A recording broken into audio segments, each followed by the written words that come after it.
একসময় জীবিকার ভরসা ছিল যে বিল, আজ প্রাকৃতিক ভরাতে সেটি জেলেদের দুর্ভোগের কারণ। কিশোরগঞ্জের অষ্টগ্রাম উপজেলার রোদ্দা, মামদা, পাতেদিয়া, ডুইয়া বিল জলমহলে মাছ চাষ বন্ধ হয়ে যাওয়ায় শতাধিক জেলে পরিবার মানবেতর জীবনযাপন করছে। মাছ নেই, আয় নেই, সংসার চালানো তাদের জন্য এখন প্রতিদিনের সংগ্রাম।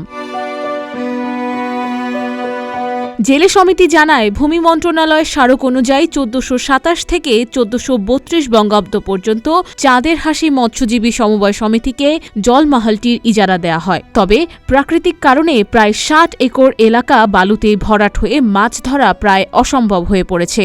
আয় না থাকায় জেলেরা দিনমজুরি ও ঋণের ওপর নির্ভর করে বেঁচে আছেন।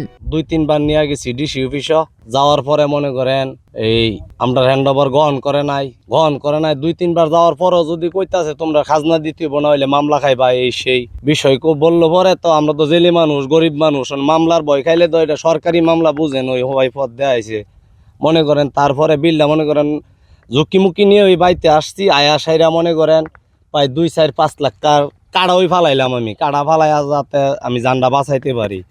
কাড়া ফালানির পরে মনে করেন কাড়াগাঙ্গের বালু আইসা নতুন একটা নদী হয়ে গেছে গা, মনে করেন যেখানে মনে করেন আরো ৪-৫ বছর পরে আর ১০ হাত পানি ছিল। এই জায়গার মেঝে মনে করেন মরুভূমি একটা ইয়া হয়েছে, মরুভূমি পানি শুতে এটা বাইঙ্গা গাঙের সিস্টেম আমার বিল পাতারে হয়ে গেছে। আমি মূলত ৫০ থেকে ১৫০ লক্ষ টাকা খরচ করছি লুদার বিল, আমি মনে করেন ১-১.৫ লাখ টাকা এই পর্যন্ত বেচতে পারছি না।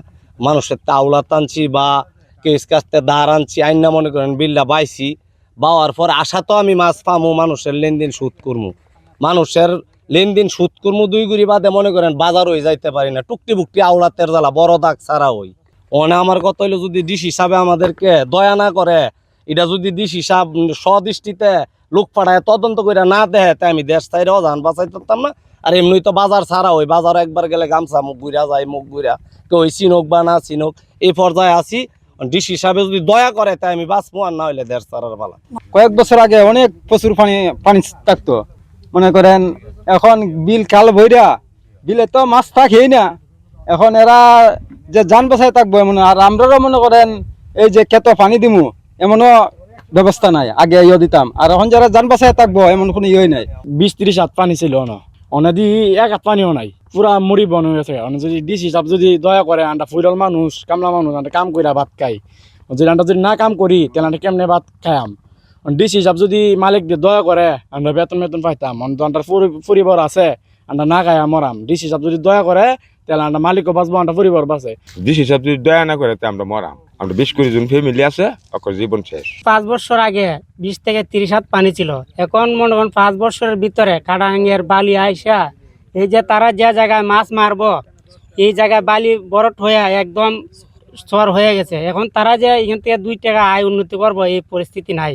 এই অবস্থায় ইজারা বাতিল করে জলমহল সরকারি দখলে নেয়ার দাবি জানালেও একাধিকবার ডিসি অফিসে হ্যান্ডওভার দেওয়ার চেষ্টা ব্যর্থ হয়েছে। বালু ও স্রোতে বিল রক্ষা করতে গিয়ে প্রায় ৫০ লাখ টাকা ব্যয় হলেও কোনো আয় হয়নি বলে দাবি জেলেদের। সরকারি জলমহল নীতিমালা ২০০৯ অনুযায়ী যে ব্যবস্থা আমরা গ্রহণ করে থাকি, আসলে চুক্তি যখন সম্পাদিত হয় ভরাট হয়ে গিয়েছে বা অন্য কোনো কারণে সমস্যা তৈরি হয়েছে এগুলো বলার সুযোগ নেই। তবে জলমহলের সরকারি পাওনা যদি থেকে থাকে সে বিষয়ে আমরা বিধি মোতাবেক পরবর্তী ব্যবস্থা গ্রহণ করব। প্রয়োজনে সার্টিফিকেট মোকদ্দমা সহ অন্যান্য সরকারি যে প্রক্রিয়া আছে সেগুলো আমরা গ্রহণ করব। যারা নিয়েছে তাদেরকে সমুদয় টাকা পরিশোধ করতে হবে, অন্যথায় আমরা এই টাকা জামানত সহ বাজেয়াপ্ত করে আমরা পরবর্তী প্রক্রিয়ায় আমরা চলে যাব।